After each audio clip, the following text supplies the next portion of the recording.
Bismillahirrahmanirrahim. Assalamualaikum warahmatullahi wabarakatuh. Innal hamdalillah nahmaduhu wa nasta'inu wa nastaghfiruh wa na'udzu billahi min shururi anfusina wa min sayyiati a'malina may yahdihillahu fala mudilla lahu wa may yudlil fala hadiyalah. Asyhadu an la ilaha illallah wa asyhadu anna Muhammadan abduhu wa rasuluh la nabiyya ba'd. Baik teman-teman, apa kabar semuanya? Ya, bertemu lagi dengan Ibu Udi pelajaran pendidikan agama Islam dan budi pekerti kelas 8 semester 1. Baik. Nah, sebelum kita membahas ke materi inti, ada yang perlu dipahami terlebih dahulu, yaitu ajaran Islam itu penuh kemudahan. Allah Subhanahu wa taala berfirman, "Yuridullahu bikumul yusra wa la yuridu bikumul usra." Allah menghendaki kemudahan bagimu dan tidak menghendaki kesukaran bagimu. Quran surat Al-Baqarah ayat 185. Dan di ayat lainnya Allah menyebutkan yuridullahu ayyukhaffifa ankum wa khuliqal insanu dha'ifa. Allah hendak memberikan keringanan kepadamu dan manusia dijadikan bersifat lemah. Quran surat An-Nisa ayat 28. Dalam hadis juga disebutkan yassiru wala tu'assir. Buatlah mudah, jangan mempersulit. Hadis riwayat Bukhari nomor 69 dan hadis riwayat Muslim nomor 1730. Dalam hadis lain disebutkan fa innama bu'itstum muyassiran wa lam tub'atsu mu'assiran. Kalian diutus untuk mempermudah dan kalian tidaklah diutus untuk mempersulit. Hadis riwayat Bukhari nomor 220. Baik. Sebagai seorang muslim, sholat merupakan kewajiban yang utama dikerjakan. Manapun ibadah ini tidak boleh ditinggalkan. Meski begitu, Allah Subhanahu wa taala selalu memberikan kepada hambanya. Dalam kondisi tertentu, memperbolehkan kaum muslimin untuk menggabungkan dan meringkas sholat wajib. Allah Subhanahu wa taala berfirman dalam Quran surat Al-Baqarah ayat 286, Allah tidak membebani suatu jiwa kecuali sebatas kemampuannya. Nah, dalam perjalanan biasanya kita mendengar istilah dijama aja sholatnya atau dijama konser aja ya. Hal ini sudah tidak asing bagi teman-teman yang sering bepergian jauh atau ketika mudik ke kampung halaman seperti itu. Nah, sholat jama artinya mengumpulkan, yaitu mengumpulkan dua sholat wajib yang dikerjakan dalam satu waktu yang sama. Oke, itu definisi sholat jama ya. Sekali lagi, sholat jama artinya mengumpulkan, yaitu mengumpulkan dua sholat wajib yang dikerjakan dalam waktu yang sama. Nah, sholat yang dapat dijama adalah zuhur dengan asyar dan maghrib dengan isya. Kalau subuh tidak bisa dijama ya. Baik, sampai sini paham? Kalau ada yang tanyakan, tulis di kolom komentar ya. Nah, sholat jama terbagi menjadi dua, yaitu sholat jama takdim dan sholat jama takhir. Oke, kita bahas satu-satu ya. Sholat jama takdim yaitu mengumpulkan dua sholat dikerjakan pada waktu sholat yang terdahulu. Contoh nih ya, kita mau menjama sholat zuhur dan asyar. Nah, sholat jama kita itu dikerjakan pada waktu zuhur. Jadi nanti pas waktu asyar kita tidak sholat karena sholatnya sudah dijama di waktu zuhur yang tadi.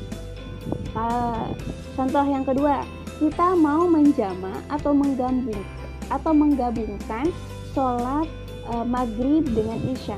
Nah, sholat isya ditarik ke sholat maghrib. Jadi setelah sholat maghrib langsung melaksanakan sholat isya. Itu dijama ya, dan artian digabungkan. Nah, yang kedua ada jama takhir, yaitu mengumpulkan dua waktu sholat yang dikerjakan pada waktu sholat yang belakang. Contohnya, kita mau menjamak sholat zuhur dan asyar. Nah, dikerjakannya itu di waktu asyarnya. Seperti itu. Contoh lagi, kita mau menjamak sholat maghrib dengan isya. Nah, maghribnya ini ditarik ke sholat isya. Jadi dikerjakannya di waktu sholat isya. Seperti itu ya. Tata cara sholat jamak takdim. Yang pertama, membaca niat jamak takdim ketika zuhur. Niatnya, usolli fardhu zuhri arba'a raka'atin majmu'an ma'al asri fardu lillahi ta'ala. Yang artinya, aku berniat sholat fardu zuhur 4 rakaat yang dijama dengan asar fardu karena Allah Ta'ala.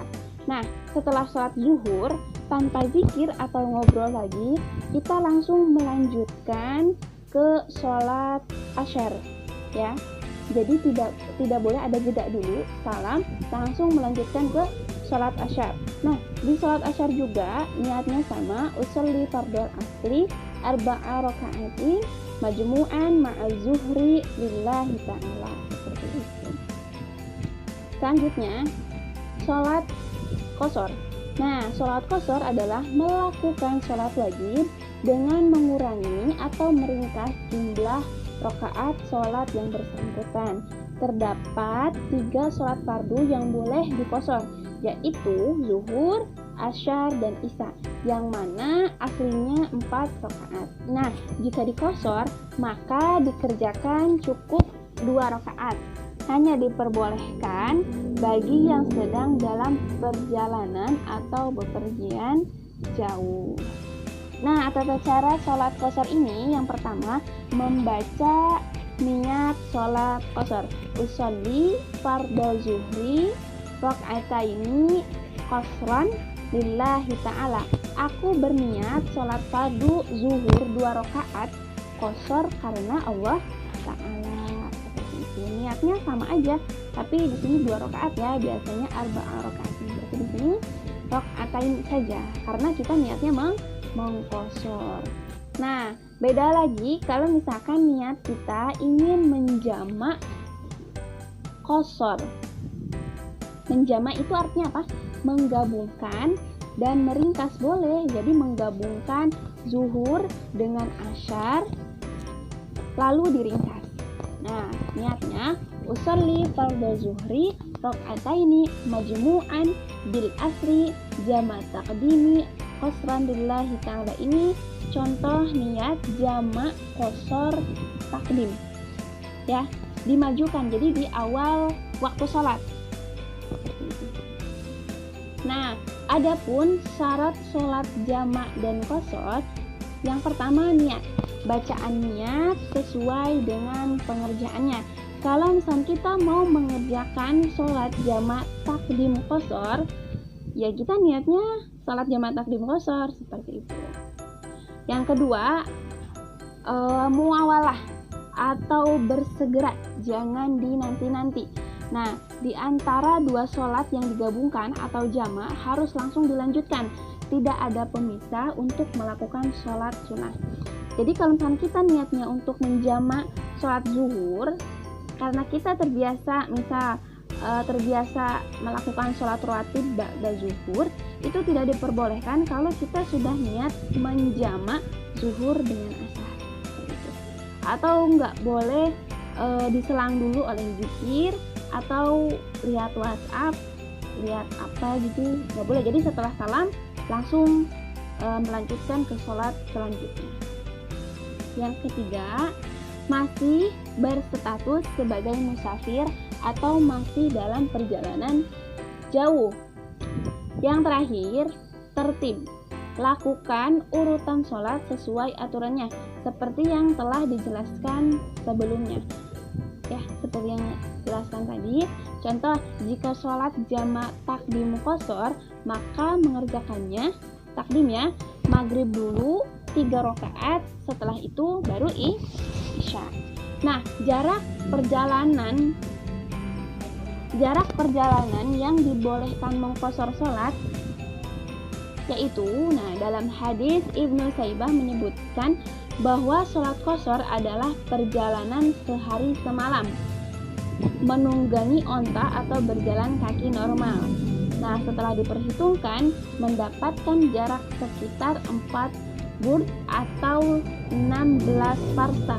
Nah, kalau di sekarang 88 km. Nah, dalam penjelasan Ibnu Abbas mengenai jarak dibolehkannya sholat qashar yakni 4 burd atau 16 farsah. Satu farsahnya 5 meter. Kalau 16 farsah berarti 88 km. Nah, hasil yang sama dan mayoritas seperti Imam Syafi'i, Imam Malik, dan Imam Ahmad pun meyakini hal tersebut. Jadi batas bolehnya mengqashar sholat itu 88 km atau perjalanan satu hari semalam jika menggunakan